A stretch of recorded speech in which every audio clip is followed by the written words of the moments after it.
online, estou.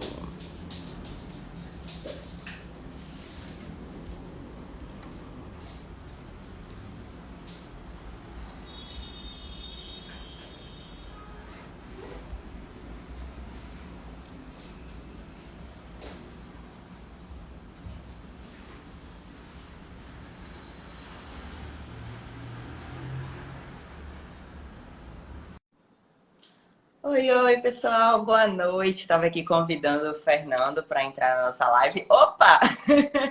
Cheguei cedo Bem-vindo! hoje. Hoje deu certo, começou rapidinho, hein? Eu aprendi agora, né? Hoje funcionou perfeitamente. E aí, Bia, tudo bem?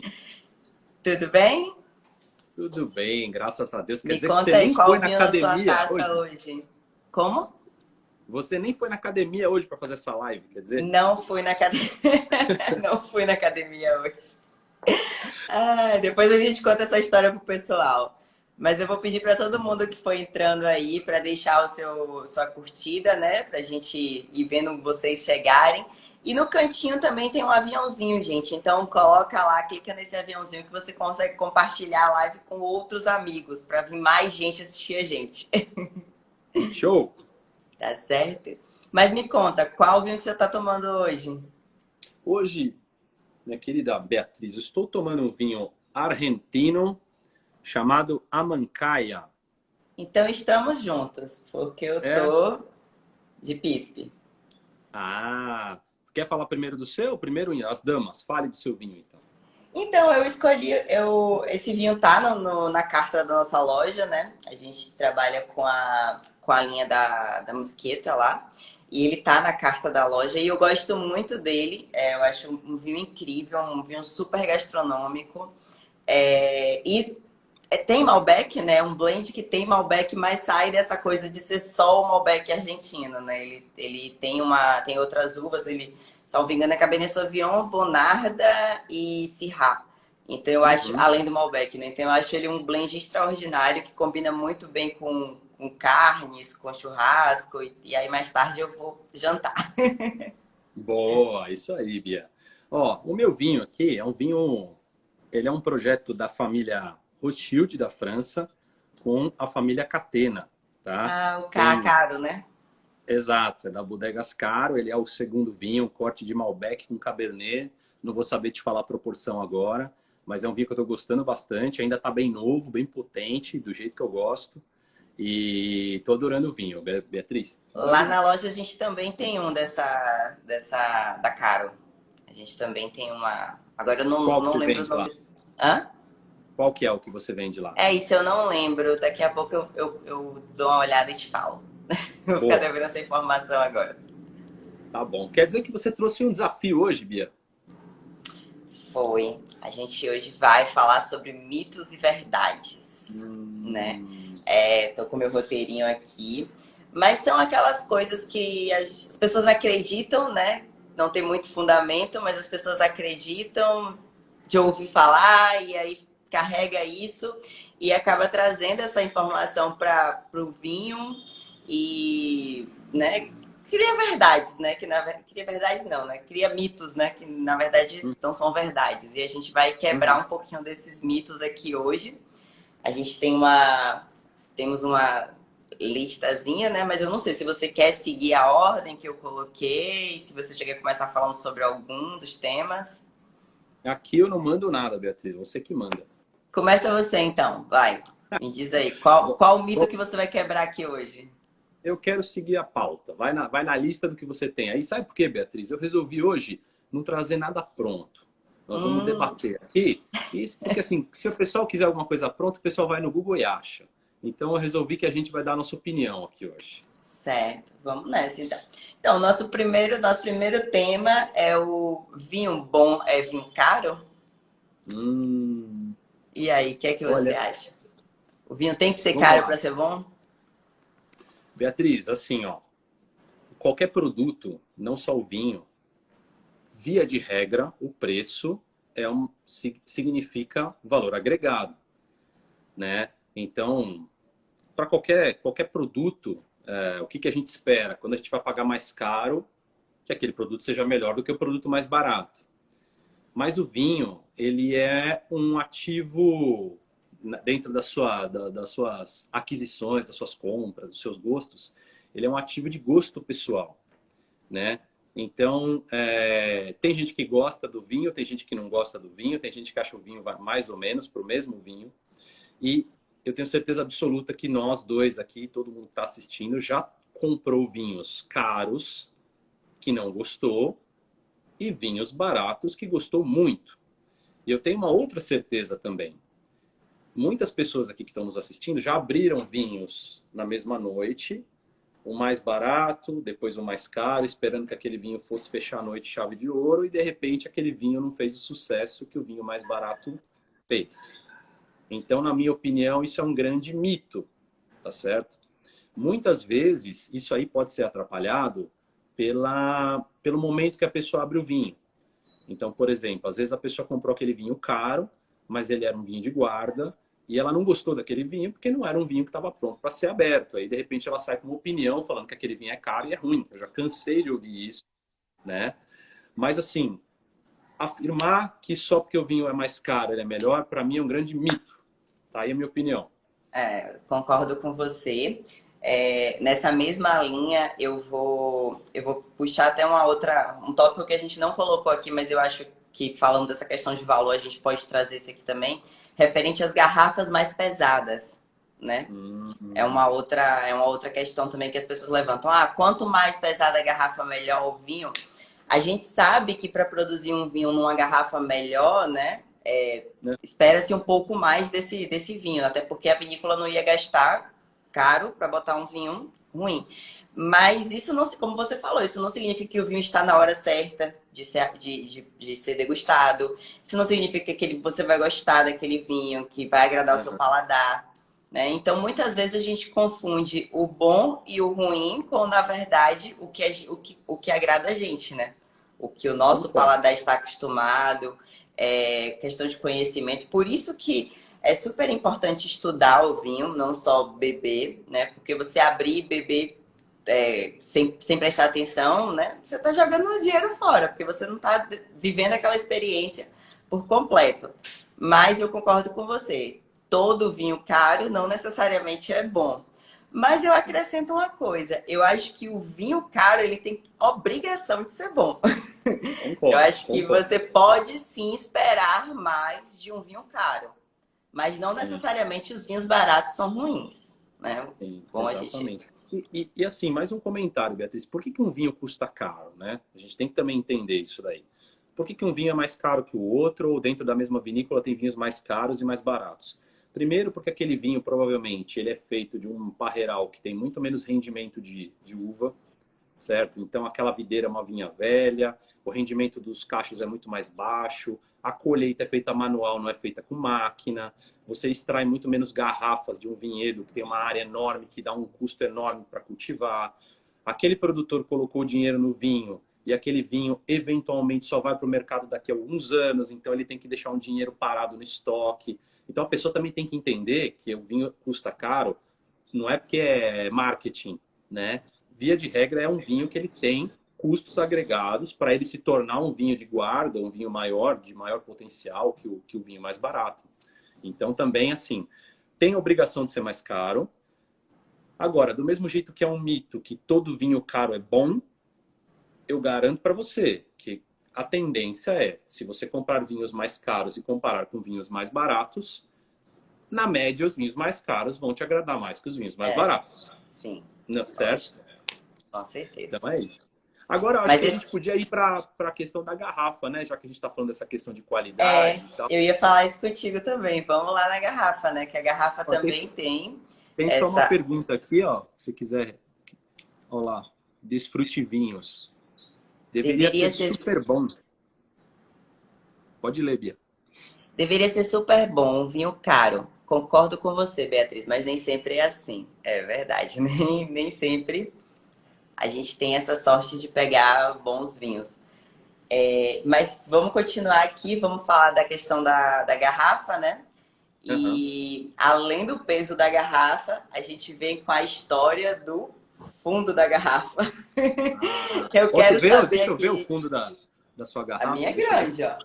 Deixa eu ver aqui. Aqui não sei, não Aí eu reparei. vou pedir pro Aqui pessoal no não é tanto, chat. olha só. Eu vou pedir pro pessoal no chat colocar aí se já comprou a garrafa, já comprou o vinho porque a garrafa era pesada, o fundo era grande. Coloca aqui, gente, se vocês já compraram um vinho assim. O que você acha, Beatriz? Mito ou verdade? Quanto maior o fundo, melhor o vinho ou não?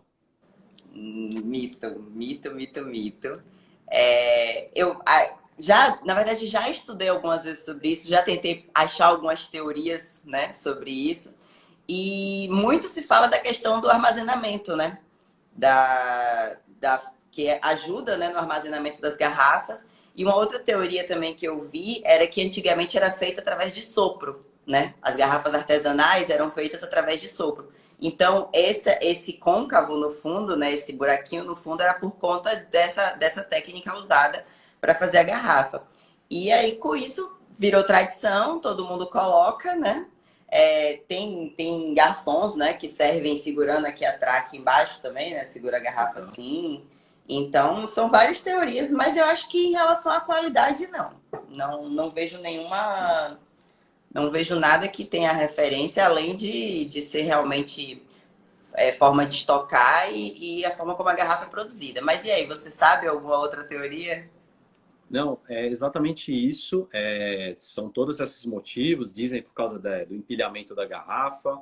Tem essa história do sopro. Tem essa história do serviço, né? Que o pessoal poderia colocar o querido dedinho aqui para segurar a garrafa. Mas isso aí não tem a menor relação de qualidade. Porém, aí vai mais uma exceção da regra, né? Quando você vai comprar um vinho, se você entrar na loja lá da Beatriz e você pegar um vinho na mão e você não souber quanto ele custa, e você uma outra garrafa super ultra pesada e você pegar na mão, a sua percepção de valor daquele produto, por ter uma garrafa mais bojuda, com vidro maior, ela vai, você vai ter uma percepção que aquele vinho tem mais custo agregado, tá? Então, sim, existem alguns vinhos, por exemplo, Primitivo de Mandúria. Via de regra, são umas baitas de umas garrafas.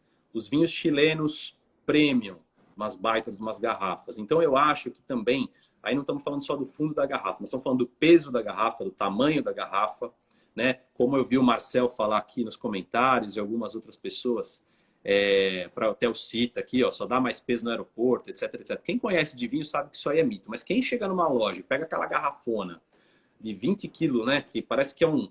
Já reparou que a garrafa tá vazia, às vezes parece que tá cheia. Você pega lá na mesa, assim, e não tem nada, né? Então, esse cara, às vezes, ele pode perceber um pouco mais de valor ali, de achar que tem um produto mais premium na mão dele, né? Então, isso daí também é uma estratégia de marketing. Beatriz, deixa eu só te fazer Mas um aí. comentário aqui, ó.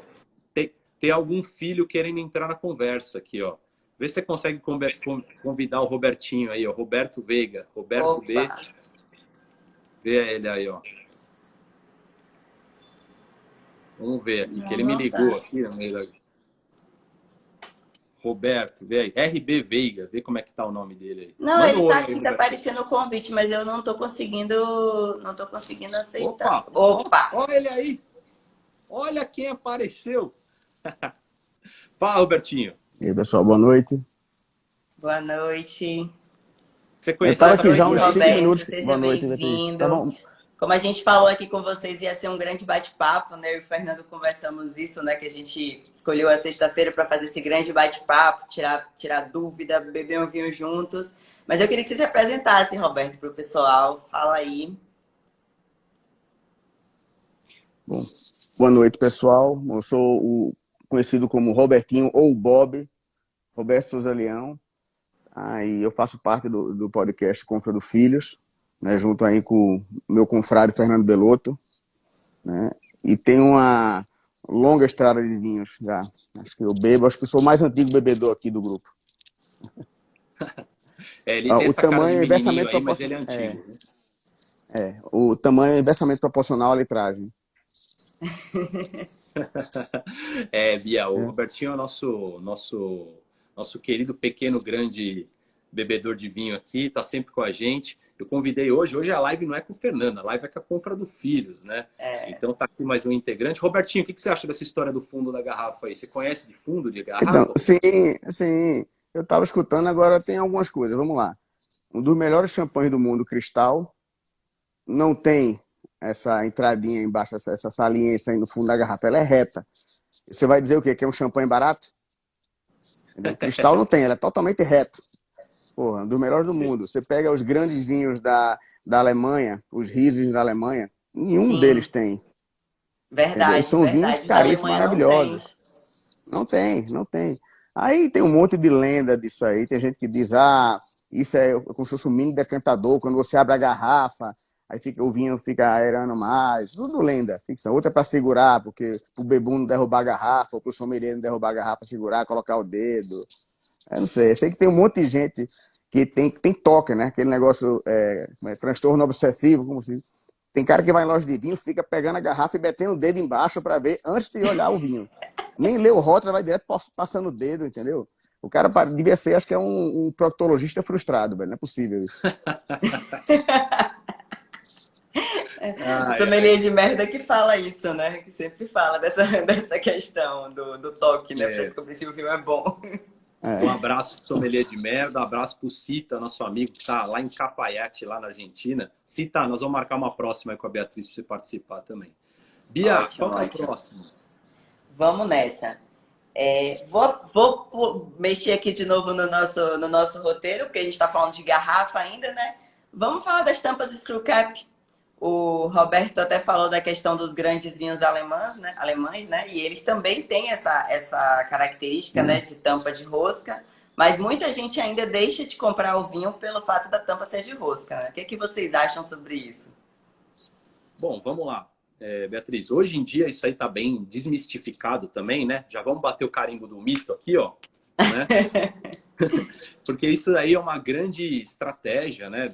Assim, primeiro, vamos lá. As rolhas, para quem não sabe, vêm de uma árvore, certo? Do sobreiro. É um recurso natural, é uma extração super complicada. É um recurso que não Que consegue demora atender toda a 60 produção de anos, vinho. tá? Isso. É uma árvore que tem uma longevidade enorme para atingir a maturidade para fazer as rolhas, né? Então, assim, tinha que ter a maioria assim, tinha que ter uma outra solução para se atender à maioria dos vinhos, né? Agora, a gente sabe que tem diferenças técnicas, né? Entre uma rolha de screw cap e uma rolha de cortiça, né? Você, como sommelier, Beatriz, podia explicar essa diferença para o nosso querido telespectador e espectadora. Então, a rolha de cortiça, ela propicia ela tem mini furinhos, né, que proporcionam a microoxigenação do vinho. Então, de certa forma, o vinho continua tendo contato com o oxigênio. De uma forma bem reduzida, mas continua tendo esse contato. As rolhas de screw cap não, né? A vedação de screw cap não. Então, o que a gente entende? Que vinhos de guarda, né? Ficam melhores nessas rolhas de cortiça para ele continuar evoluindo ali na garrafa. E vinhos que são para consumo imediato funcionam melhor com a rolha de screw cap. Mas além da rolha de cortiça e a rolha de screw cap, a gente tem também rolha de vidro, a gente tem aquela sintética, né? E tem mais uma também que eu acho que é conglomerado, né? Isso que é quando é tipo uma rolha reciclada. Que é Tem uma mais que um ainda. Hã? Agora estão lançando uma moda, principalmente para os vinhos de Tokai, que estão fazendo com a rolha de vidro. Eu falei rolha de vidro. Falou de vidro, eu não escutei, desculpa. Rolha de vidro, sim, sim. Tá na moda agora. Eu vejo muito rolha de vidro em vinho rosé. Principalmente os franceses. Eles usam muito rolha de vidro.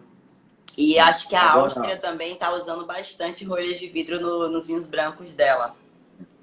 Agora, Beatriz, eu quero fazer um comentário aqui, até o Marcel colocou aí que a maioria dos screw cap na Nova Zelândia, que tem grandes vinhos, acho que isso aí também não é determinante para a qualidade do vinho, mas o Newton colocou uma coisa aqui, o nosso querido confrade Newton Borbola, da Confra do Filhos também, mandou para nós aí, ó.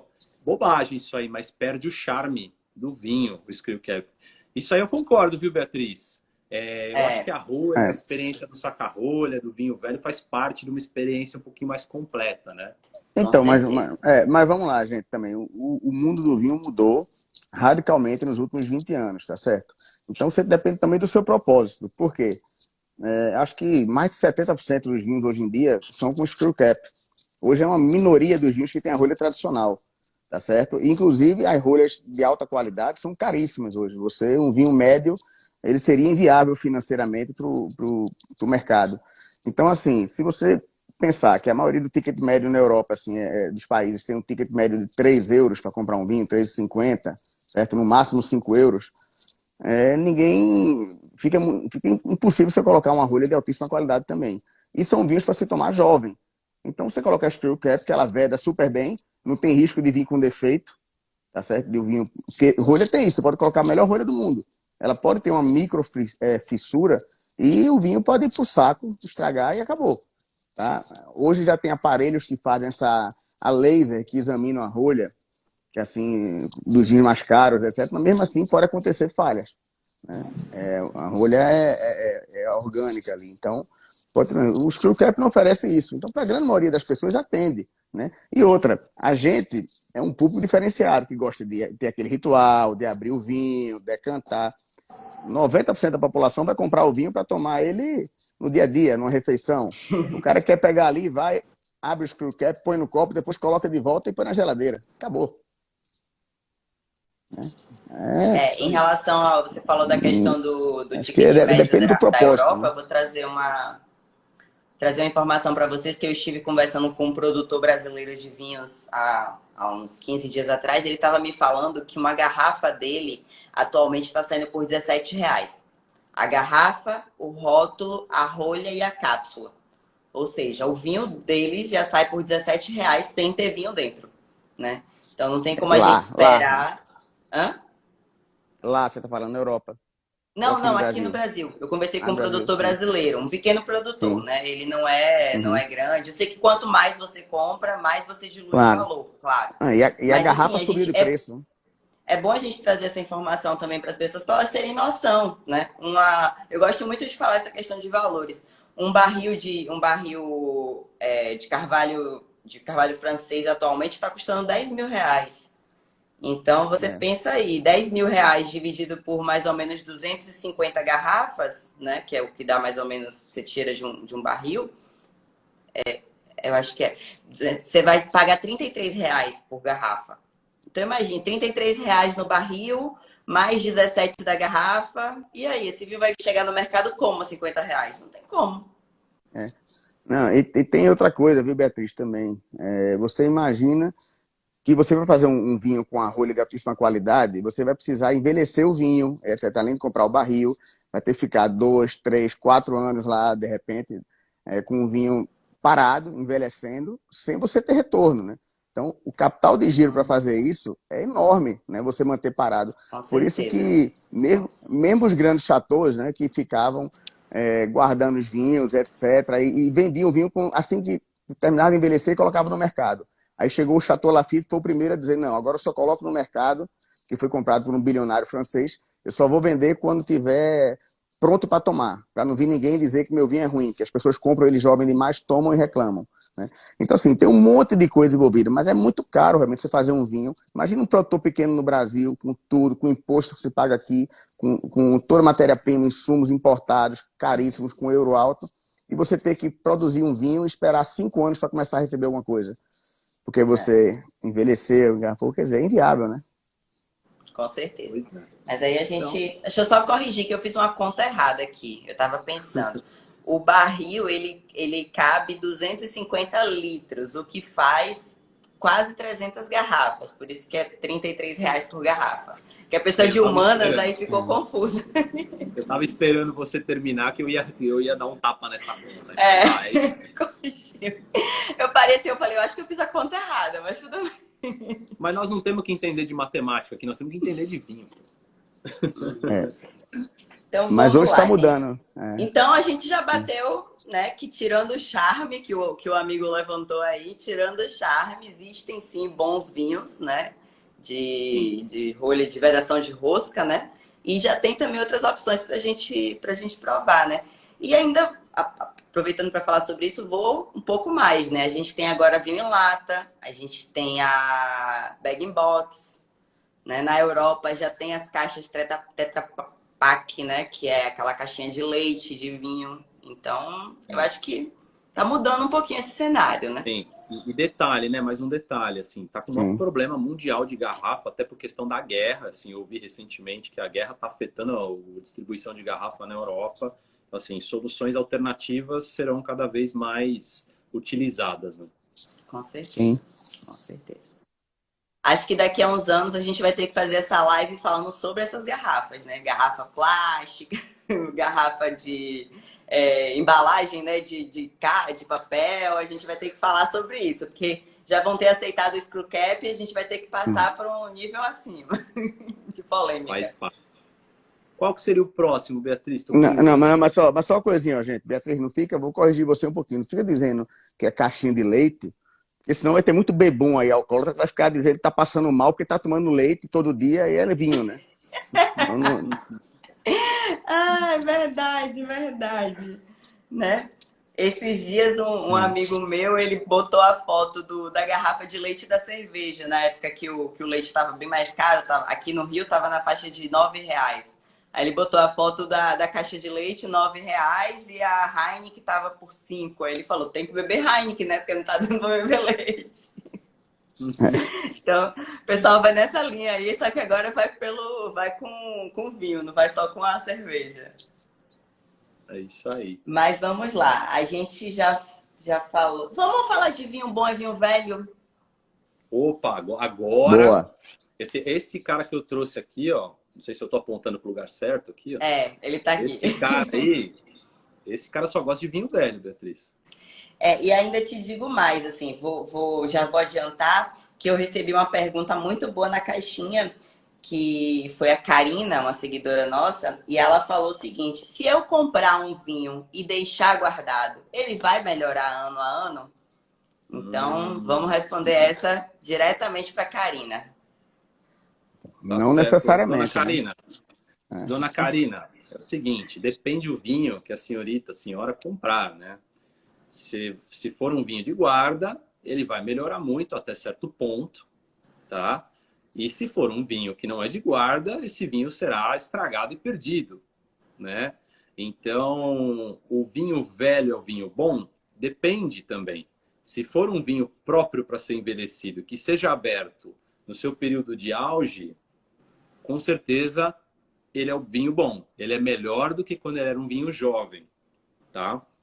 Agora, se for um vinho que não é apropriado, ou ele já vai ter passado o tempo dele, ele vai estar um vinho morto, sem acidez, sem tanino, sem vida, ele vai morrer e você vai tomar uma coisa que é basicamente tomar água, que não tem nada, não tem gosto, não tem cheiro, ou ele vai estar até avinagrado, estragado, qualquer que seja o termo que a gente utilize, né? Então essa, basicamente, assim, no geral, é a resposta. Agora, nós podemos dar um exemplo não, né? Um exemplo que sobre o nosso almoço hoje, né, Robertinho? Nós abrimos aí 2 vinhos da mesma região da França. Um vinho era 2003, tá? Um vinho aí com quase 20 anos de idade. E o outro vinho era 2011, tá? Respeitadas as diferenças de safra que tem na França, né? Porque as safras da França contam muito para o envelhecimento, mas claramente assim o vinho 2003 ele estava muito mais agradável, muito menos arisco, um vinho muito mais redondo para se beber do que o vinho 2011, mas eram vinhos apropriados para isso, né? Quer complementar, Bob? Sim, só para falar que realmente quando eu tive na França ano passado, tinha um produtor em Saint-Émilion que ele estava explicando que você compara não só o vinhedo como o vinho é um ser humano. Não é porque o vinhedo é velho que ele é bom, certo? Assim como o ser humano tem muito velho saudável, mas tem muito velho que... O velho, quando é saudável, ele dá bons conselhos. Quando ele é um velho ruim, caduco, mal de saúde, meu amigo, é você enterrar, porque já é um morto-vivo, tá certo? Eles que a uva, assim, o vinho também pode ter o mesmo sentido. Não necessariamente vai ser uma coisa boa.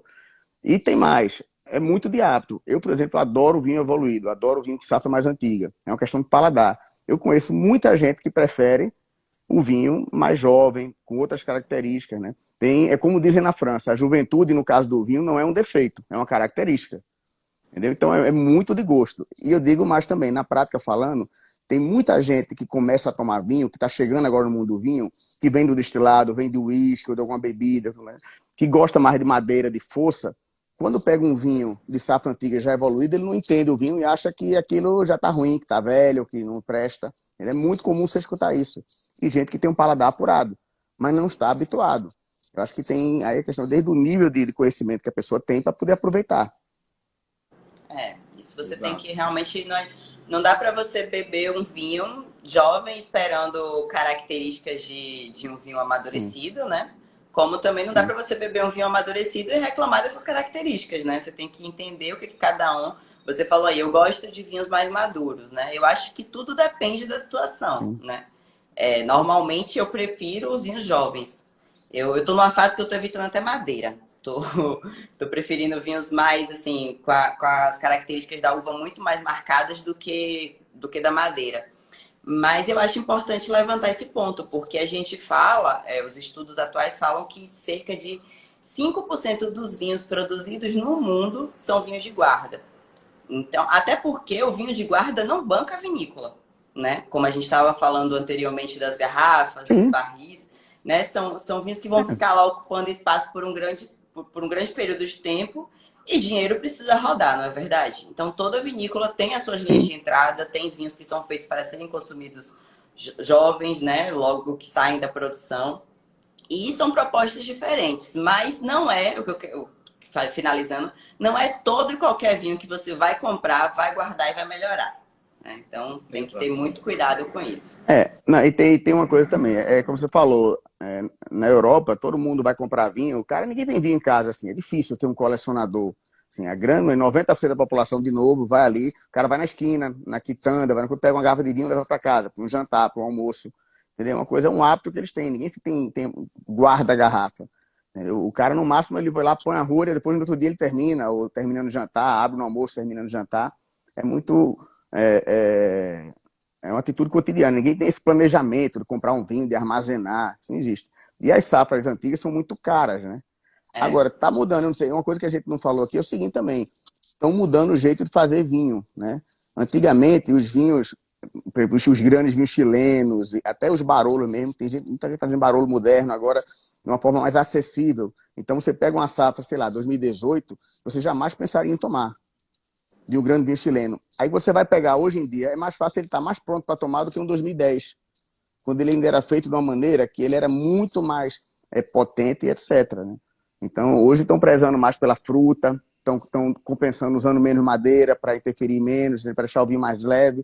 E aí, assim, também isso ajuda, né? Porque você vai abrir o vinho e ele vai estar, de uma certa forma, mais fácil de beber, mais pronto, mais evoluído. Sim. E assim, Beatriz, de encontro a isso que o Robertinho falou, o Marcel está perguntando aqui se o gato negro Carmenère envelhece bem. Olha, de acordo com meu pai, Marcel, pode durar 100 anos esse vinho, tá na geladeira dele. Então, envelhece muito bem o gato negro. tá na geladeira ainda, Na né? Tá geladeira, na na geladeira. geladeira. Ô, Eu Beatriz, nunca vi a gato gente negro grisalho, viu? vai virar um gato branco, né? Muito Ô, bom. Beatriz, você sabe que a gente, lá no podcast, o último episódio que foi ao ar, é com a vinícola Sacramento, que fez o vinho mais pontuado do Descochados brasileiro desse Sim, ano, sim. né? E tivemos lá com o Jorgito e com o Alejandro. Quem quiser ouvir o episódio, tá lá. E qual foi a opção deles por fazer o vinho? Sem barrica, tá? O Syrah deles não tem barrica. É um vinho que você bebe. Quando o Jorgito quis montar o vinho, ele conta lá a história, né? Quem quiser ouve, não vou dar muito spoiler. Mas ele falou, eu quero fazer um vinho assim, assim, assado. Eu quero um vinho fácil de beber, assim, assado. O enólogo optou por fazer um Syrah sem barrica. Inclusive é um vinho que quando você toma, fala um Syrah, você até estranha, fala, nossa, mas é Syrah mesmo esse vinho? E é um vinho como ele queria, que a garrafa vá rápido, ela acaba rápido. É um vinho fácil de beber, moderno, fresco, etc, né? Então, realmente essa tendência, ela existe. Agora, como nós estamos falando de se vinho velho é vinho bom, que é o foco da pergunta, né? Ninguém sabe ao certo, né, Robertinho, quanto que essa moda dos vinhos frescos, como esses vinhos frescos que estão sendo lançados agora vão estar daqui a 10, 15, 20 anos, né? Porque o grande lance dos vinhos potentes, tânicos, da madeira, etc., é que esses vinhos, década de 80, 70, tão maravilhosos hoje em dia, né? E o que vai acontecer com um vinho desses que não usa mais madeira, que tem menos tanino, que a acidez é mais baixa? Provavelmente ele não vai durar tanto, né? Então, a gente acredita que, assim, tem que ter vinho para todos os gostos, né? E o vinho velho, bem guardado, bem envelhecido, vai continuar sendo um vinho maravilhoso. Outra experiência que a gente teve recente, Beatriz, quem puder olhar lá no nosso feed, lá do Instagram, eu e o Robertinho tivemos o prazer de tomar 2 vinhos, um da década de 50, de Bordeaux, que a garrafa parece um tesouro de pirata ali, tá toda cheia de terra, não dá nem para saber direito o que é, e um vinho da Borgonha da década de 60. Tá? O vinho da década de 60, que tinha 10 anos a menos, ele estava mortinho, e o vinho da década de 50 de Bordeaux estava um espetáculo. Assim, um negócio inacreditável, e um vinho de 70 anos de idade para mais, né? Então, assim, isso é um tesouro da viticultura, da maneira de se fazer vinho. Você ter um vinho com 70 anos, naquela qualidade que a gente teve a oportunidade única de provar, né? Então, Beatriz, assim, vinho velho é vinho bom? Não, mas o vinho velho na hora certa é maravilhoso. Gostei. Acho que essa frase ficou perfeita. O Belotto, inclusive, ele descreveu muito bem o vinho, que era um vinho francês chamado Ansancé de Baudet, entendeu? Era uma catinga de bode velho horroroso, entendeu? Mas, hein, Belotto? Como é que é, Robertinho? Cortou um pouquinho seu... Mas é isso, realmente tem. Não, é que era... O Belotto descreveu muito bem o vinho, que era um vinho francês que era Ansancé de Baudet. Era chamado catinga de bode. Assim, era o vinho O já aroma estava estava morto. muito Então, marcado? assim, mas assim, olha que tava caído. E assim, e mesmo que estava bom, que vinho antigo é o seguinte, quando você abre, né, você tem que ter muito cuidado, porque às vezes ele pode estar com cheiro, parece que está podre, e ele depois de meia hora, 40 minutos decantando, ele se transforma e fica maravilhoso. Mas ele pode também, quando você abrir, ele tá bom já de cara e morrer com 5 minutos. 5 minutos Exato. mesmo. Então, assim, você nunca... Não existe regra, você tem que tomar muito cuidado. Você tem que abrir, colocar um pouquinho no copo, ver como é que ele se comporta e tampar a garrafa de novo. Aí vai vendo, vai trocando. Inclusive, já teve um amigo meu que falou que tá fazendo testes com garrafas assim de mais de 40 anos, tirando no Coravim. Essa é uma boa.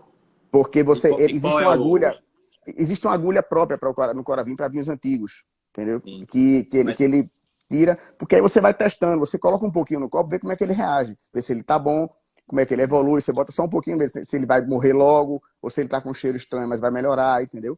Fica mais fácil. Eu acho que é uma boa alternativa. Sim. Mas é isso aí, pessoal. A recomendação da Confra do Filhos aqui é a seguinte: tenha vinho de todos os tipos. Velhos, novos, jovens, com barrica, sem barrica. Vai provando, vai descobrindo qual é que você gosta, né? E entendendo que cada ocasião é uma ocasião, né? Cada situação. Eu não vou tomar um barulho na beira da piscina, né, gente? Não dá. E jamais, essa é uma regra, né? Jamais abra vinhos velhos com pessoas que não conhecem vinho. A pessoa não vai entender, não vai gostar, não vai ser prazeroso para ela. Com certeza. Não, você pode abrir com o meu pai que ele vai achar tudo bom. Você botar um vinho podre para ele, vai dizer que tá bom. Vinho velho, vinho novo, tudo tá bom. Então vamos lá. Vamos passar para... Temos 3 agora sobrando. Vou deixar vocês escolherem. Uma é vinho brasileiro. Os vinhos brasileiros são bons. A outra é todo vinho doce é ruim. E todo vinho harmoniza com queijo. Posso escolher? Vamos deixar do brasileiro por último, Bob? Vamos. Vamos falar do vinho doce, que aí eu acho que não, essa daí eu queria só fazer um comentário primeiro. Eu levei uma bronca ano passado gigante de um produtor francês, que é o chamado Pierre Lurton, que a gente estava falando do Chateau de Quem, e eu comentei que era um excelente vinho, né, de sobremesa, né, como o pessoal falava, e ele disse: você não pode falar nunca isso, que hoje em dia não se usa mais, hoje é tudo vinho doce. porque ele pode harmonizar com várias coisas, né? Você pega um Sauternes ou um Tokai, você pode usar ele desde com alguma coisa salgada, com várias possibilidades. Inclusive, se come muito foie gras, que é um patê de fígado, com Tokai, né? Uma combinação muito comum que se usa. Então, e tem vários níveis, né? Também. Sim. Agora, Ou vinho Beatriz, Porto. assim, o vinho doce é vinho ruim? Eu confesso para você que quando você mandou a pauta, eu nunca tinha ouvido muito esse mito, assim, vinho doce é vinho ruim, porque existem, assim, vários tipos de vinho doce, né? Você tem os colheita tardia, você tem os fortificados do Porto, que eu não sei se eles são classificados como vinho doce, mas eles são vinhos, assim, teoricamente vinhos de sobremesa, como o Robertinho disse que não se usa, mas são vinhos que o pessoal usa muito em ocasiões fora da refeição. Você tem os vinhos Sauternes, você tem os Tokai da Hungria, você tem os vinhos alemães doces, você tem um monte de região que faz vinho doce. E assim, eu sou um fã de carteirinha dos vinhos doces, tá? Agora, existem vinhos que, assim como os tintos, né, que pecam pelo excesso de doçura, que não são vinhos tão agradáveis, são vinhos enjoativos. Então, eu acho assim, a minha opinião é que vinho doce é maravilhoso tanto quanto vinho tinto, tanto quanto vinho branco. E tem os vinhos doces bons, tem os É vinhos isso. doces maravilhosos e os vinhos doces ok. E Mas você então, tem que saber tomar. vou justificar porque que essa pergunta entrou na pauta, né? Como a gente falou lá no início, né? Quando a gente estava falando sobre vinhos caros e tal. Tem as pessoas que entendem, né? Do que os vinhos e tem as pessoas que estão começando. E aí a gente, trazendo para nossa realidade brasileira, a gente tem o vinho suave, que é um vinho doce, né? E a gente tem também os nossos espumantes aqui, né? O moscatel, que também é muito doce. Então, o que eu percebo quando eu estou no trato com as pessoas, quando eu estou trabalhando em um evento ou alguma coisa nesse sentido, é que quem saiu do suave não aceita o moscatel de jeito nenhum, Uhum. sabe? Então, assim, coloca realmente como se fosse um problema beber aquele vinho. E a gente sabe que Moscatel, a família Moscatel é muito grande, né? Então tem o que faz o espumante, mas a gente tem o de Alexandria, que faz um vinho com um pouquinho de doçor, né? Mas não é tão adocicado quanto o do espumante. Tô lembrando dos que usam muito aqui no Brasil, né? Que é o do espumante, o de Alexandria. Tem o que faz o Moscatel de Setúbal, que é um vinho também adocicado. Então a gente tem várias opções, só que acaba que quando você passa para o cliente que está nessa transição, que está saindo, né, o consumidor médio, ele não aceita o vinho doce. Então é isso que eu queria trazer para vocês, né? Até porque vocês citaram vinhos doces extraordinários, né? Vinhos que são completamente fora da curva, inclusive são vinhos caros, né? A gente vê, por exemplo, o Chateau de Quem eu estava dando uma olhada nele esses dias, é 10 mil, né? O vinho de 10 mil. Tem daí para mais, daí para menos. Então, assim, não é um vinho barato, mas as pessoas ainda têm essa coisa, né, de principalmente brasileiro, de fazer essa referência doce ao suave. Só que são coisas diferentes, né? E acho que tem que saber tomar também, né? Não é um vinho que, assim, as pessoas estão acostumadas com vinho tinto, vinho branco, vinho rosé, que em tese são menos complicados. Que o vinho doce, ele exige uma preocupação não só com o momento que você vai tomar, se vai tomar antes, como aperitivo, depois como digestivo, tem várias situações, né? E vários tipos de vinho diferentes. E como você combina ele também. E as pessoas que não têm costume e compram aqui no Brasil, estão começando no mundo do vinho, geralmente vão pelo mais barato. É muito mais fácil você acertar num vinho tinto barato, que tem uma qualidade razoável, um bom custo-benefício, do que se acertar num vinho doce, né? Não é? Eu acho que não é tão simples assim. Ô, Robertinho, mas assim, a Beatriz falou uma coisa que eu, quando eu fiz a pergunta, não tinha pensado, né? Eu não sou o melhor cara para falar desse assunto, tem gente aqui que teria muito mais propriedade, mas essa divisão entre vinho doce e vinho seco que o vinho brasileiro tem a ver com o grau residual de açúcar, com álcool, enfim, tem algumas qualificações É ali que eu tô... legislativo, na verdade. Exato, É a a legislação para legislação. poder estar no rótulo é a nossa legislação. E tem os fortificados. Mas eu sou a pior pessoa para opinar sobre isso. Eu quando fui comprar um vinho nacional, etc., eu nunca me preocupei se ele era um vinho seco ou vinho doce. Eu me preocupei se eu gosto ou se eu não gosto, né? Agora, quando falamos dos vinhos de sobremesa e até do moscatel, desses vinhos que são, assim, doces de característica mesmo, a doçura, ela é um problema para harmonização, né? Então, assim, eu acho que o grande problema, como tudo que é muito doce, até um doce que é muito doce, enjoa, né? Tem gente que, assim, criança adora brigadeiro, esses doces, mas você vai ficando mais velho, vai apurando seu paladar, cada vez você procura coisas menos doces, com menos intensidade, né, de açúcar, de doces, né? E os vinhos doces, eles têm as harmonizações mais difíceis, né? Então existem vinhos doces para sobremesa ou, enfim, para ocasiões que eles são vinhos doces, mas não atrapalham a refeição, não atrapalham a experiência. Eu vou citar um caso de um vinho que fez muito sucesso, que foi aquele, como é que chama lá o espumante, o que ganhou medalha lá, o nosso que nós compramos de caixa lá, Puta, me ajuda aí, pessoal que está na live, o espumante brasileiro que ganhou o Moscatel, que ganhou premiação, que ficou um dos melhores vinhos do mundo de algum concurso, como é que chama? Um pouquinho antes da pandemia, Perini. Aí, valeu, Marcel. Casa Perini. Casa Perini. Obrigado. O Marcel é nosso consultor de memória, que é o nosso HD. O Casa Perini. O Newton, você que está assistindo a live aí, por favor, manda a sua opinião do Casa Perini. O que você achou do vinho? É um vinho que, assim, ele é ótimo, bem feito. Não tem nada a ver com nada ginecológico, não? Perini, esse negócio Perini. Se fosse coisa de clínica ginecológica. Nada disso, olha lá. Olha o Newton lá. Gostei não. Gostei não. É um vinho doce, assim. Então, assim, quando você bebe um vinho de champanhe, um espumante muito bom, e você vai para um vinho desse doce, se ele não estiver no momento certo, na hora certa, é um vinho que atrapalha a experiência. Né? Essa que é a minha sensação com vinho doce, assim. Não estou dizendo do vinho seco, tinta, assim, estou falando do doce mesmo, assim, do vinho moscatel, dos vinhos que tem paladar doce, tá, Beatriz? Tanto é, você usou o exemplo aí de quando você é criança, você come muito mais doce, né? E a gente usa muito essa referência quando a gente vai falar sobre o grau de dulçor, né? Que é justamente isso, paladar infantil, né? Algumas pessoas têm esse paladar infantil ainda, então tem essa necessidade do doce, né? Na verdade, é para mascarar um pouco o álcool, né? Mas Sim. acaba que não é, como você falou, é um vinho completamente difícil de harmonizar, né? A gente fica. E você falou da questão da harmonização, concordo com você. E o Roberto falou da questão da quantidade, né? Não é um vinho para você sentar e tomar a garrafa toda numa noite, né? Não. Sim. O Newton que escreveu aqui, ó, mandei pro ralo. Ele pegou a garrafa eu dei de presente para ele um Perini, ele tomou, achou muito doce, pegou a garrafa, mandou embora do vinho. Fala aí, Robertinho, o que você fala?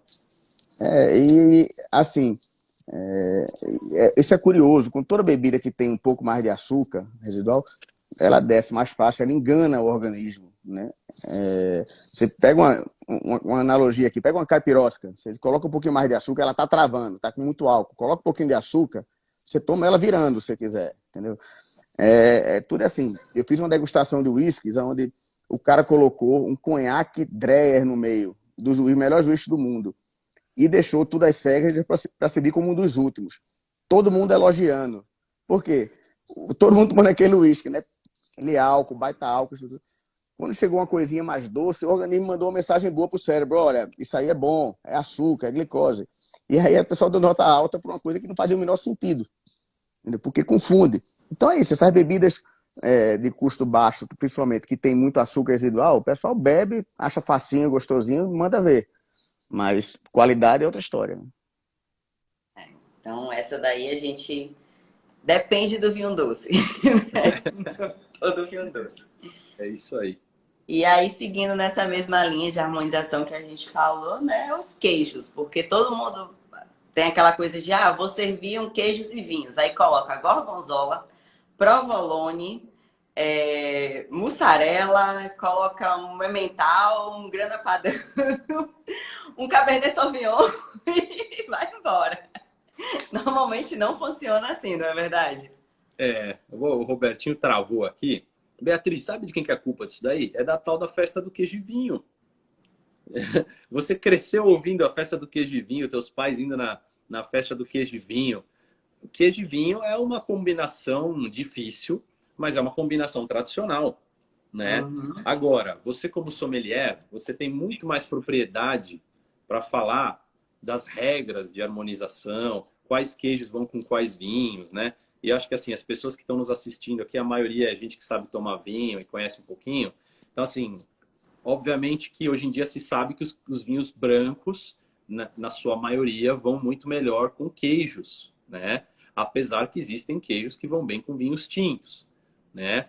Mas, quer saber a real, Beatriz? No fundo, a pessoa tem que fazer o que ela gosta, né? Cansei de tomar aqui em casa, ó, vinho Cabernet Sauvignon do Chile, cheio de tanino, com queijo mole, com tudo que você imagina e achava maravilhoso. Com Entendeu? aquele pimentão travado. A tal da pirazina, né? Então, A assim, pirazina presente. Como então, você falou, assim, a grande maioria do pessoal que está assistindo a gente aqui, quem tiver dúvida, manda aqui no chat que a gente responde, tá? Mas o pessoal já tem uma noção, né, dessa questão de harmonização, que sabe que não é obrigatório, harmonizar não é obrigatório, lógico que existem. Eu acho que o Roberto ele tá caindo. não pagou a conta da NET na casa dele, aí o sinal tá indo e voltando. Mas ele aparece para mim, aparece a solicitação dele. Ah, agora foi. Ô, Robertinho, você não pagou a conta aí, não? Tá Não, travadinho. eu tô caindo, não sei por que aqui. Agora, essa questão do queijo, gente, realmente a maioria não é só queijo, a maioria dos pratos de comida combinam muito mais com vinho branco do que com vinho tinto, em termos de harmonização. Você pode perguntar a qualquer chefe de cozinha, qualquer pessoa que faz especialista em harmonização, é muito mais fácil combinar um prato com vinho branco do que com tinto. Não é só com queijo, né? Agora, eu adoro também, eu sou que nem Beloto, assim, eu gosto de um queijo, tô afim de comer aquele queijo, eu pego o vinho e mando ver. Entendeu? Mas tem coisas que não dá, por exemplo, um gorgonzola, realmente. Ele mata muito o vinho.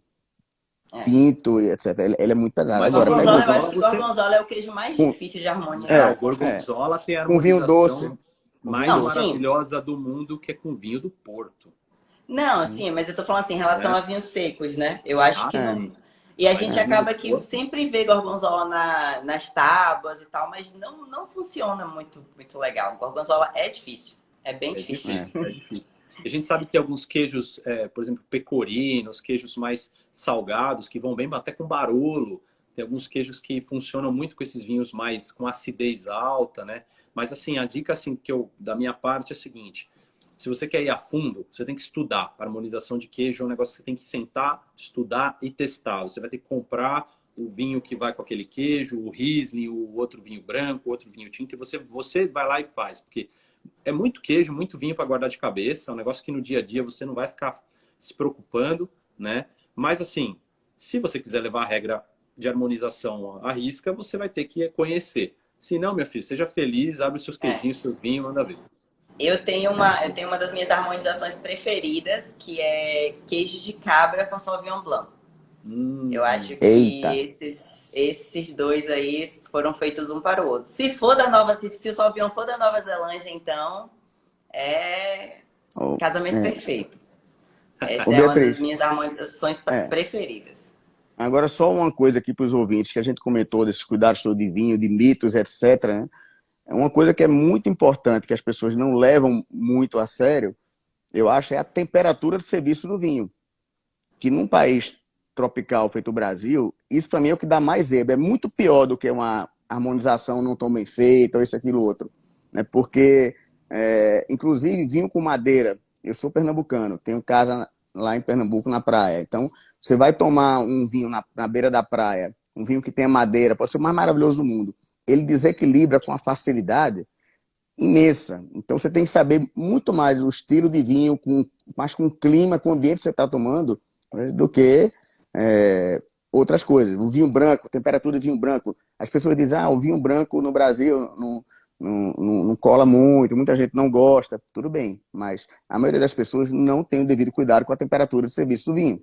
Então, o vinho branco ele é muito mais sensível à temperatura do que o tinto. Eu acho que isso é uma coisa para a gente falar, de repente, aí numa outra oportunidade, que realmente é bem complicado. Pronto, já temos tema para uma próxima live. Eu respondi uma pergunta dessa essa semana, que me perguntaram sobre rosé, se realmente rosé tinha que ser servido geladíssimo. Aí eu falei, não é bem assim, né? Não está... Mas, trazendo o ponto que o Roberto falou, eu acho que o rosé e o branco gelado ainda é mais fácil do que quando está acima da temperatura, né? Quando está quente. Sim, Tá Porque sim. tem a frase, né, que vinho se toma em temperatura ambiente. Mas qual a temperatura do ambiente, né? O Rio de No Janeiro é deserto do 40 graus. Eu vou Saara. tomar um vinho de temperatura de Sim. 40 graus é quase um chá, né? Não dá. É. Aí você diz, não, mas tá à noite, tudo bem, à noite tá 27 graus, e aí? Entendeu? Não dá. Aí você vai olhar atrás do rótulo da temperatura ideal de consumo, 16 a 18. É. É. Ó, o Maito mandou aí, ó, espumante é matador, encara queijos com maior facilidade. É verdade, né? O espumante ele tem muitas versatilidades. Ele vai com a comida japonesa, ele vai com agora com a nova moda que é com coxinha, né? Já provou coxinha com espumante, Já. Beatriz? Eu É, gosto de né? espumante com feijoada. Feijoada também. Saiu uma matéria na revista Dega, né? De Eu harmonização gosto. de. E eu vou até mostrar a vocês. Vou mostrar porque tá aqui pertinho. Eu Ah, comprei esse daqui, ó. Um espumante tinto. O que que é? Valmarino? Olha, Valmarino. É um Ah, é um baita Surlida produtor. Valmarino tinto. Abrir com uma feijoada. É, olha só. bela, bela, É ó, boa tampa noite. de chapinha. Tampa dele é de chapinha. Show. Esse produtor é muito bom. É. Agora, fala Mas em eu, Valmarino, né, Beatriz? Guardamos o A último última por último. pergunta. Agora é a hora que uma onça vai beber água. E aí? Vinho brasileiro é mesmo bom? O que que você acha, Beatriz? Ah, eu sou suspeita. Não, Eu não vai gosto. puxar o saco dos seus amigos produtores, né? Tem que falar a verdade. Então, eu acho que a gente tá. O Brasil ainda é jovem na produção, apesar de não ser tão jovem assim, né? Mas nós passamos por algumas situações, né? A própria questão da uva que foi trocada, né? No início começou plantando uva europeia, depois passou para americana, né? Por isso que veio essa coisa do vinho de garrafão que a gente tem tanto aí, que eu acho que é o primeiro porre de todo mundo, né? É com vinho do garrafão. Então a gente tem ainda muito preconceito. O Roberto caiu de novo. eu Não, tá Robertinho? acho que aqui. não. Ah, Tô ele tá aqui. aqui. Tá aqui. É porque apareceu um pontinho aqui pra mim, eu achei que era você. Mas eu Ah, acho que é Não. alguma pergunta. ah. É, Então, né, a gente tem essa questão do vinho de garrafão, a gente tem um certo preconceito. Hoje o Brasil mudou muito, né, a sua forma de produzir, está produzindo com muito mais qualidade. Só que eu acho que ainda estamos engatinhando. Ainda tem muito para melhorar, ainda tem muito para aprender. Tem muito vinho bom no mercado já, né? Mas eu acho que a gente tem espaço e a gente tem berço para crescer muito mais ainda. Acho que você tem que selecionar, né? Não é para fechar o olho, como você falou aí a gente citou o Casa Perini, né? Que foi eleito o melhor espumante do mundo. Acho que de vez em quando a gente rola um certo, a gente dá uma exagerada, né? Nosso bairrismo sobe a cabeça e a gente quer defender nosso vinho como com unhas e dentes. Mas eu acho que sim, tem muita coisa boa no mercado.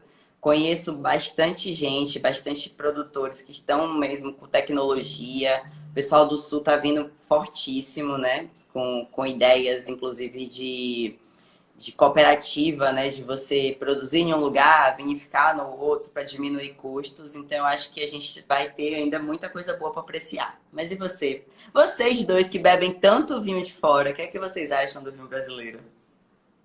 Bom, eu vou falar primeiro que o Robertinho tá travado aqui. É, Daqui a pouco eu tô vendo que o pessoal tá mandando aqui, tô lendo, né?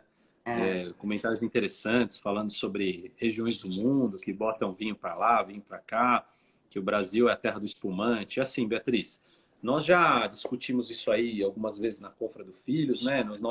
Tanto no podcast quanto na mesa ali de bate-papo, né? E, via de regra, nós somos pessoas que gostamos de vinhos bons, não importa de onde eles venham, tá? E assim, existem vinhos bons no Brasil, existem vinhos bem feitos no Brasil, tá? Como também tem muita porcaria, tá? Assim como tem muita porcaria na Itália, como tem muita porcaria na França, como tem muita porcaria nos Estados Unidos, né? Então, assim, é muito difícil de falar e muito difícil de comparar. Primeiro porque, assim, o Brasil, em relação à latitude, em relação ao clima, é um país continental, né? Então, nós temos regiões áridas, a floresta, chove muito, lugar que tem variação de temperatura, altitude, próximo ao mar, etc. Mas o nosso terroir, ele tem uma característica que é dele, né? E a gente sabe que grande parte do nosso terroir ainda não foi descoberto, está sendo descoberto.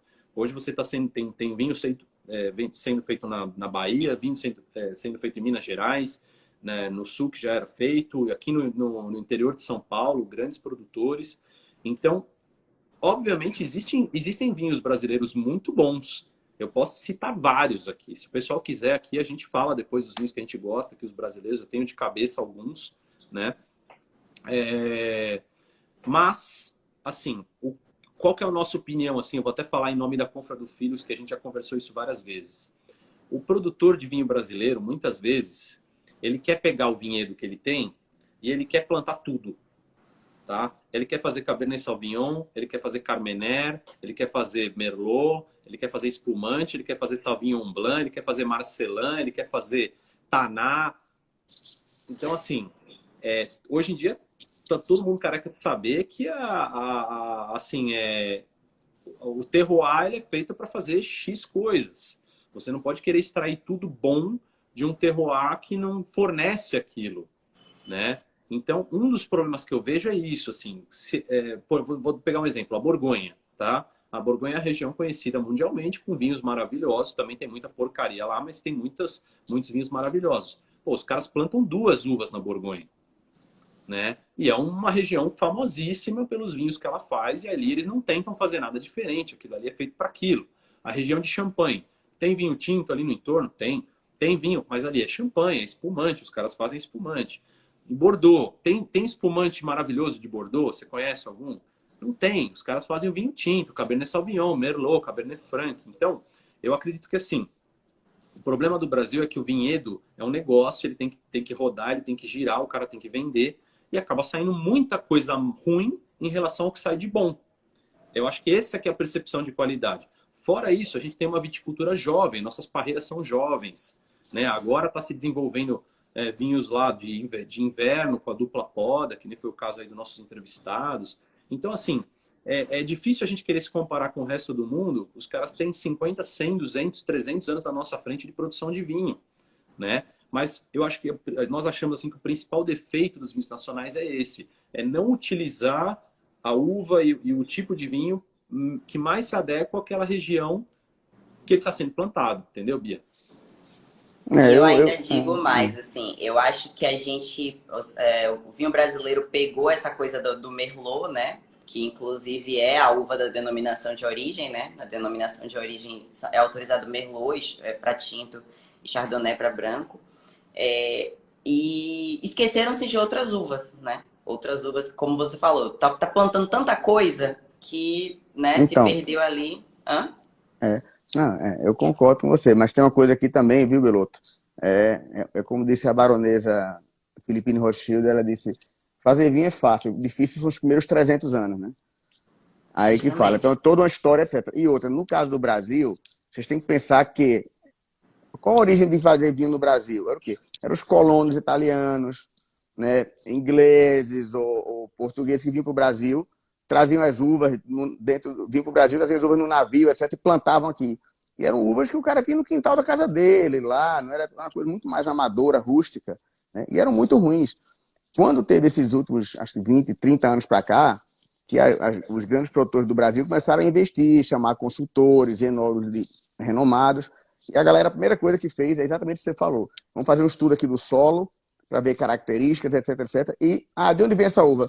Ah, não, isso foi meu avô que trouxe da Itália. Não, peraí, então vamos fazer aqui, não pode parar a produção. Cada ano vai replantar de 3 a 5% dos vinhedos com uvas de qualidade. Trazendo da Europa, enxertando, trazendo da Austrália, Syrah da Austrália, Cabernet da França, Malbec da Argentina, e por aí vai. Isso foi feito. Aí começou a melhorar muito. Agora, realmente depende muito, e eu acho que tem muita gente perdida, né? Fazendo muito teste e ainda com pouco tempo para você concluir, chegar à conclusão de fato o que é que funciona, né? Lembre-se daquele nosso amigo produtor que chegou à conclusão de que a Serra a Campanha Gaúcha, ali na fronteira com o Uruguai, era apropriada para fazer Pinot Noir, que tinha muitas semelhanças com a Borgonha, né? E fez o vinho, deu aquele marketing todo, aquela coisa, as pessoas queriam comprar e não tinham acesso, o vinho super caro, né? E aí é isso. E na grande A, maioria são muito caros, né? a campanha tá fazendo muito bem Taná, né? Sim. É Tô isso aí. provendo os tanais da campanha, tô provendo a Guatambu. Achei bem interessante. O Bia, tô vendo. Rastro dos Pampas, eu acho. É um taná bacana, bacana. Eu tô vendo o pessoal aqui mandar, falar de alguns vinhos, né? O Seis Marias, o DNA DNA 99. 99. Então, assim, essa questão de vale ou não vale, né? Isso é relativo, né? Porque, mais uma vez, assim, entra naquela questão de, pô, será que todo vinho de 300, 400 reais você vai tomar é melhor do que o DNA 99? É pior do que o DNA 99? Eu acho que é lógico, é caro. É um vinho, qualquer coisa que custa 400 reais como alimento é caro, não tem o que falar. Mas aí envolve de novo aquela história. Qual que é a comparação em relação aos vinhos baratos? Qual que é o posicionamento no mercado desse vinho e se ele está vendendo? Porque enquanto tem gente pagando, tem gente vendendo, né, Beatriz? Mas assim, eu queria fazer um comentário. Recentemente, nós estivemos aí, graças a Deus, lá no podcast. A gente pôde conversar com muita gente bacana, enólogos famosos no mundo inteiro, etc, etc. E não foram nem um, nem dois, nem três que conversando com a gente, olha, tomei uns vinhos bons lá no Brasil, viu? Tomei uns espumantes legais, tomei uns brancos bacanas e um deles falou até dos tintos, tá? Conhecia, por exemplo, o DNA 99 aí que o Ilan citou, era um vinho até que um dos enólogos que a gente conversou conhecia o vinho, né? Que é um vinho excepcional, eu acho maravilhoso. O Se vale DNA 400 99 é reais ou bem não, incrível. não sei, gostaria que custasse menos, mas não deixa de ser um bom vinho, né?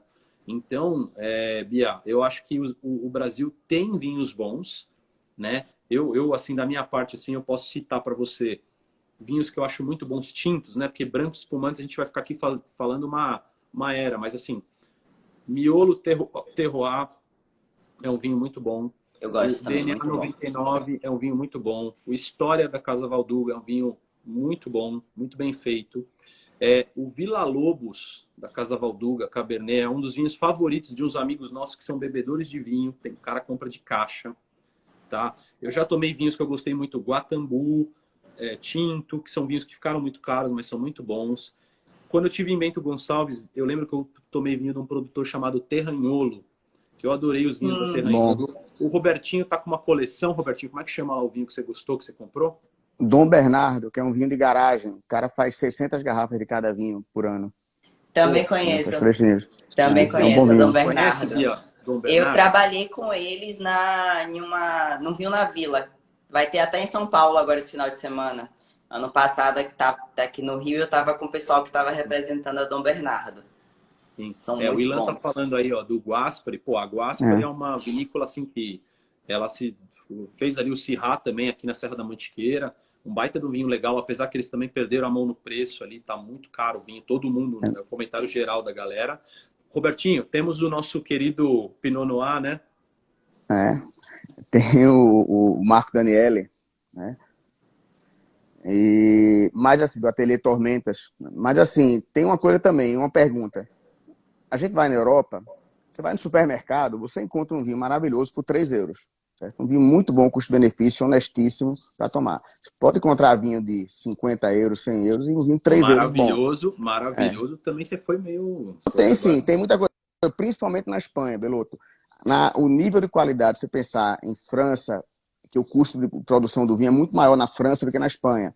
Cargo de encargo trabalhista, etc, etc. É pior do que no Brasil. Então, Sim. lá é caro produzir vinho. Então, você pega um vinho barato na França, vinho francês barato, por isso que essa fama no Brasil, vinho francês é ruim, porque chega aqui muito caro, então um vinho lá barato, que é ruim, chega aqui um preço absurdo, pensa, pô, é caro e é ruim. Mas o vinho espanhol tem muita coisa de 3 euros, 5 euros. Eu tenho um guia aqui que fala vinhos premiados até 10 euros. É um guia da Espanha. Todo ano eles lançam. É fantástico. Você vai para a Espanha com esse livrinho, cara, parece caça ao tesouro. Você entra em qualquer lugar assim, tem coisas fantásticas. Agora me diga um vinho no Brasil que custa 3 euros. Se a Beatriz acabou de dizer que só o custo de produção de garrafa, rolha, não sei o quê, custa 17 reais. E aí, como é que fica? Você põe o vinho... Mas aí a gente não pode esquecer, Robertinho, que lá não paga imposto de bebida, lá é alimento. Então também tem... Lá a tributação é diferente. Né? Tem, mas mas eu entendo sua comparação. Mas assim, o que eu quero dizer é o seguinte... nessa conversinha aqui, quantos vinhos a gente citou tintos bons?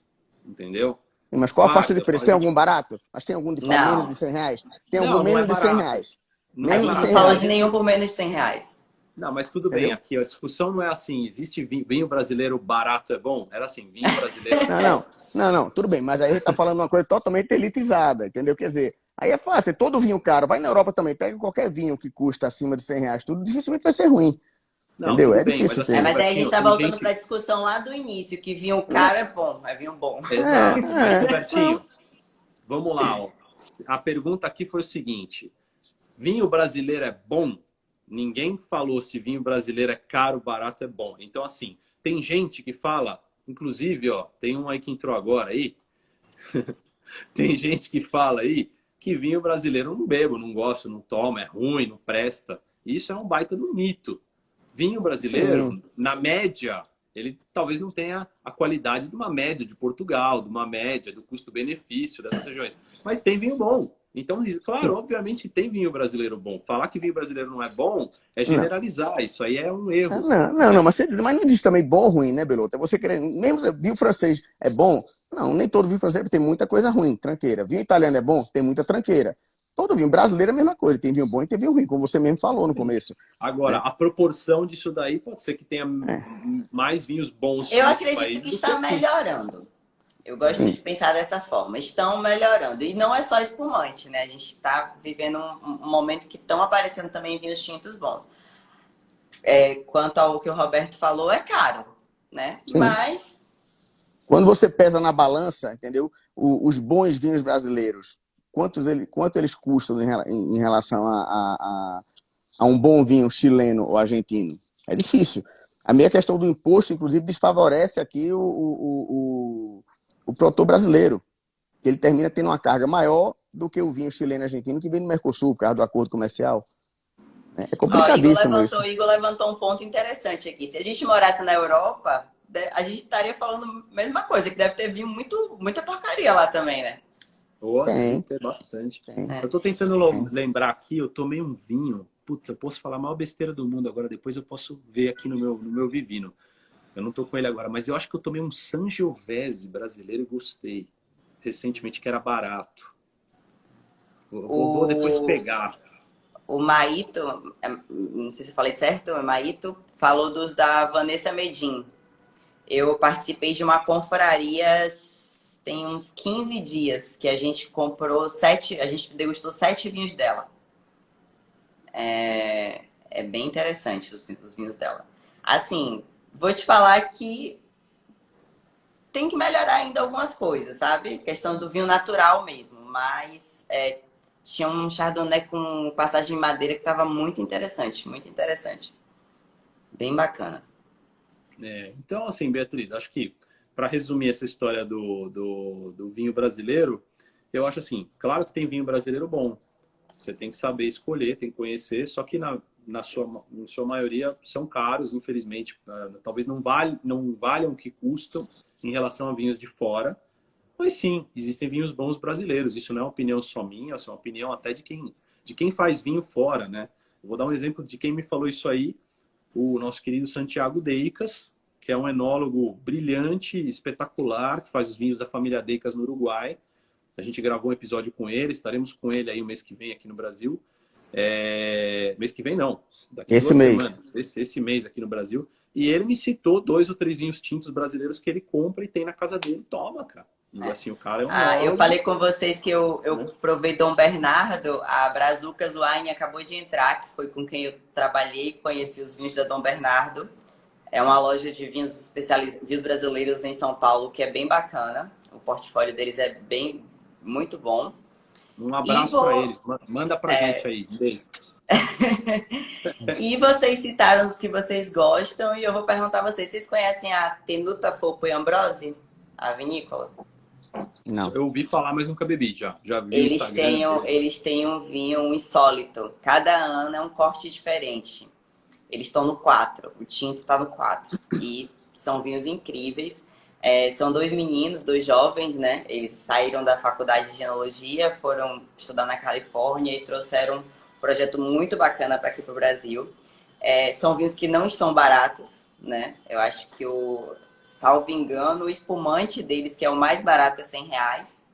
A partir daí já é tudo mais caro.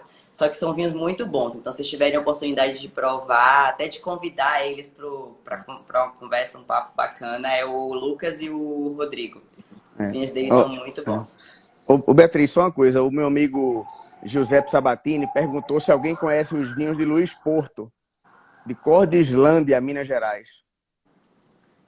Noconoco. Não conheço. Giuseppe, conta pra gente aí depois essa história, hein? Não É. conheço. Eu tô com um Aliás, aqui, eu tô com um de Minas Gerais, mas é o Estrada Real. Tá.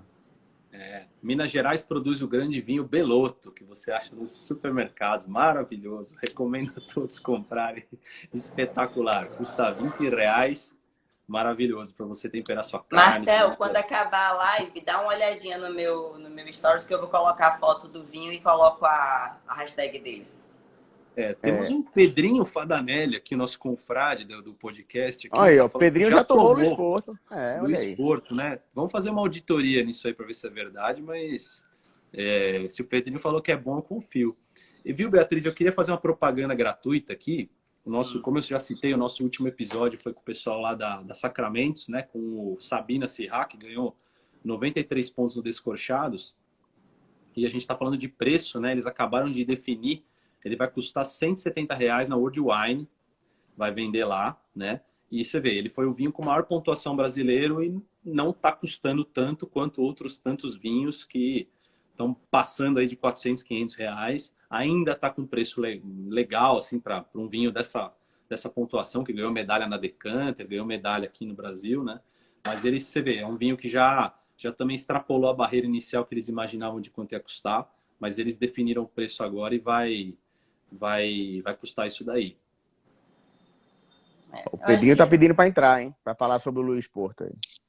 Bota o Pedrinho aí, Beatriz, pra gente finalizar aqui, ó. Deixa eu ver. Cadê o Pedrinho? Acho que ele Pessoal, quer se defender quiserem, das acusações. quem quiser criticar o Pedrinho ao vivo, por favor. Cadê o nosso menino? Não apareceu Vai pra mim. Ah, Aê, Pedrinho! Boa noite, filho. boa noite, Pedrinho. Boa noite. Conta aí do vinho que você bebeu, Pedrinho. Falando de Luiz Porto, cara, teve uma degustação do Luiz Porto já na ABS, mas num dos cursos que eu fiz de W7 também colocaram o vinho do Luiz Porto, um Syrah Gran Então o cara é Reserva. famoso, hein? É famoso, é um produtor que está há bastante tempo aí no mercado brasileiro. Faz um Gran Reserva Syrah aí maravilhoso, hein? Vale a pena. E quanto custa, Pedrinho? Tem ideia, não, os vinhos dele? Acho que uns R$ 170, R$ 180. É médio alto, não é dos mais baratos, não. Pô, mas em relação aos outros aqui, tá até bom, né? Que Sim, falamos aí. sim. A gente tem que fazer uma Então- live sobre preços. É. Não é falar sobre preço de vinho. A Beatriz só fica matutando aqui os temas. Aqui. Porque toda hora a gente levanta aqui, ou só sobre vinhos brasileiros, né? Porque cada um tem uma perspectiva diferente, cada um indicou um produtor diferente. Eu agora já quero conhecer o Luiz Portos, né? Então, Vou fica fazer a um ideia. desafio para vocês aqui, ó. Bate pronto. Vai pensando aí. Melhor vinho tinto nacional que vocês já beberam e o melhor vinho branco ou espumante que vocês já beberam. Ó, Quem eu só quero dizer uma coisa aqui. Pedrinho com essa voz de cantor de banheiro dele, daqui a pouco vão começar a pedir música aqui. Só canto na live da Drive. Quem assistiu a live da Drive já me viu cantando. E aí, quem começa aí? Vai, para a gente finalizar, Beatriz, qual que é o melhor tinto e o melhor branco que você já bebeu? Você tem de cabeça aí? Então, o melhor tinto, eu vou no Insólito Corte 4, que é o que eu falei, da Tenuta Folpa e Ambrose. E o branco que eu mais gostei foi na verdade é um laranja, né, da Estrelas do Brasil, é o 365 dias. É um vinho um chardonnay que ficou em casca por 365 dias. Poxa, esse eu não conheço esses vinhos. Que show. E vocês aí, Pedrinho, Robertinho? Acho que o melhor tinto que eu já tomei brasileiro, Aurora Milesime antigo, assim, 2004, 2003, esses vinhos são bem legais. E você encontra no mercado ele ainda, e se vai para o sul, você consegue comprar, né? A Aurora é uma vinícola gigantesca e me surpreendeu às vezes que eu tomei esse vinho mais velho. E branco, cara, branco, acho que nenhum me surpreendeu, assim. Espumante tem alguns legais, que tem um padrão bom, mas branco não. Você lembra algum, Pedrinho, que você gosta? Cara, eu acho que a Cave Gás, pra mim, é um grande Ah, custo-benefício aí. eu ia falar esse. O meu espumante hoje favorito é Cave Gás também. Eu acho que ele tem uma linha assim mais porque eu gosto, assim, um pouco mais encorpado, um negócio mais que é o meu estilo de E gosto, é um assim, de preço branco, de pagável, Cave né? Que Gás. tem uns espumantes hoje em dia aí que tá mais caro que comprar champanhe aí, não dá, né? É. E no tinto, eu acho assim, esquecendo a questão custo do que eu me lembro, para eu falar que eu gosto de um vinho, eu gosto de ter tomado algumas safras, assim, a regularidade do vinho para mim é importante, né? Tem vinho que é feito uma safra, ele sai maravilhoso, na outra ele sai muito fraco, enfim. Eu ainda acho que os vinhos os História, Merlot, da Valduga, assim, falando de vinho de qualidade, na média de vinho que eu tomei, assim, premium no Brasil, foram os melhores. Eu já tomei alguns vinhos expoentes, assim, de certas safras, de certa vinícola. Uma vez eu tomei um vinho 2005 de uma vinícola desse tamanho, que acho que foi talvez o que eu mais gostei, que eu não lembro nem o nome. Mas é muito difícil, o cara faz aquele ano e acabou, né? Mas Sim. assim, a gente conversa com muito enólogo e muito produtor, eles sempre falam, fazer um vinho bom é fácil, difícil é manter a regularidade daquele vinho jogando na Série A, né? Jogando ali no topo. Eu acho que o História é um vinho que já tem tempo suficiente, ele vem para o mercado e tá sempre bom. E você, Bob? Ah, cara, dos tintos nacionais, assim, o DNA 99 eu acho que é um belo vinho que eu já provei. O Sérgio Marias eu quero provar, mas não provei ainda.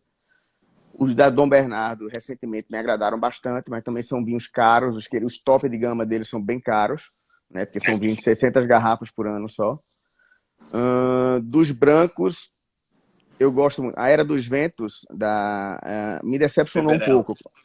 O Peverella. Eu confesso que eu esperava mais, né? E os espumantes eu tô com o Pedrinho. Cave Gás eu sou um grande fã, cara. Acho que são muito bons, são sempre uma excelente opção, custo-benefício, O falando. PV, E aquele, eu vou lembrei um outro defender, também. deixa eu defender o Peverella aqui. Cara, eu já Tá. tomei umas 15 garrafas, eu falaria que 10 muito ruins e 5 muito boas. Então, é um vinho que varia muito da conservação da garrafa, até de quilote que pega. É um vinho que não tem um padrão legal. Já tomei garrafas muito boas e garrafas que já virei na pia, assim. Então, obrigado por me dizer isso que eu nunca mais vou comprar na minha vida, Pedrinho. Eu não compro vinho fazer roleta russa, não nesse ponto, né? Eu lembrei um aqui também que eu gosto bastante, que é aquele Valmarino Churchill. Eu ia O falar Amarino é dele. bom. Eu gosto Esse muito. vinho tem Eu também. acho que o Marcel citou ele aqui. Ele é muito bom. O Churchill é muito bom. Gosto Então, esse é um vinho bastante que dele. também, safra após safra, ele tem vindo legal.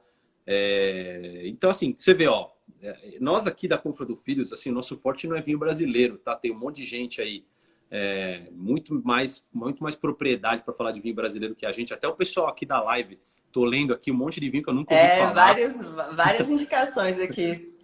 A galera tá mandando aqui uma cacetada de vinho maravilhoso. Então, também, Beatriz, assim, o nosso objetivo hoje era desmistificar esses folclores aí, e assim, tá Vila mais que Francione comprovado. aqui, ó, o Pepito Sabatini mandou. Vila Francione também, É cara, é muito bom. Eu muito gosto bom. do Sauvignon Bom, Blanc deles e do Rosé da Madonna. é E, bom. e a Vocês Monte conhecem a Agudo história do também. Rosé da Madonna, né? E quem quiser visitar lá é muito legal também. É puta estrutura, o pessoal bacana. Um bom passeio aqui pelo Brasil. Quem tá agora com esse euro e esse dólar vai ter que valorizar aqui o nosso país, né? É isso aí. Ô, Bia, o que você acha da gente usar as técnicas da televisão brasileira de encerrar os programas com audiência no pico e deixar o pessoal com gostinho de quero mais, hein? Acho ótimo. Não, Eu mas Acho ótimo. entrei Quero pra todo mundo bagunçar o jogo com esperando, todo vocês aí. mundo empolgado para a próxima live. É. Que tal se o pessoal mandar sugestão para você, Beatriz, do que a gente deve falar na próxima live aí, hein? Então eu vou colocar, assim que a gente encerrar a live, eu vou disponibilizar ela no meu feed, tá? Vou marcar a Confra, então vai ficar nos dois perfis. E quero que vocês vão lá nos comentários e coloquem o que vocês querem ver na próxima live. Combinado? É isso aí. Podemos dar uns recadinhos finais aqui da Confra, não? Pode sim, fica à Então vontade. tá bom. Beatriz, em primeiro lugar, obrigado por ter convidado a gente de novo, tá? Hoje eu não quis vir sozinho, eu trouxe meu time aqui junto comigo, né? O Pedrinho, Muito feliz de ter recebido Marianinho, vocês aqui. eu, o Robertinho, para falar. Hoje nós tivemos um dia maravilhoso, gravamos um episódio muito divertido com o Milton Neves, que é apresentador famoso, né, do futebol, jornalista. Foi uma coisa para nós muito legal de fazer.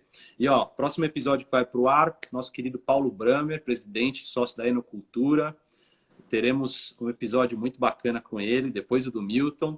E tem umas novidades vindo por aí, né, pessoal? Tá? Tem muito episódio bom para chegar. Por favor, todo mundo que não segue a gente, vai lá no Instagram, @confradofilhos. A gente está com um canal no YouTube, tá com site. Só não estamos com loja, Beatriz. O resto nós temos tudo. Aí a loja vocês deixam comigo. Só não comprem o vinho quiser, Beloto. vai na loja da Bia. Só não comprem o vinho Beloto achando que é do Fernando Beloto, porque esse vinho é horrível e ele já vem com um engove junto. E o Timbu? O Timbu fez gol, Robertinho, não? Não fale não. Não, eu tava aqui com o olho na tela e o olho aqui na live. Aí aos 45 minutos, mais uma vez o Náutico leva um gol e perde. Agora somos lanterna da Série B. Que maravilha, hein? O que vale é isso mesmo. Bia? Então Obrigado, é isso, Bia, pela pessoal. oportunidade. Um beijo, foi um prazer receber vocês e até a próxima. Valeu, Tchau, pessoal. beijão. Obrigado, Bia. Tchau, tchau. galera.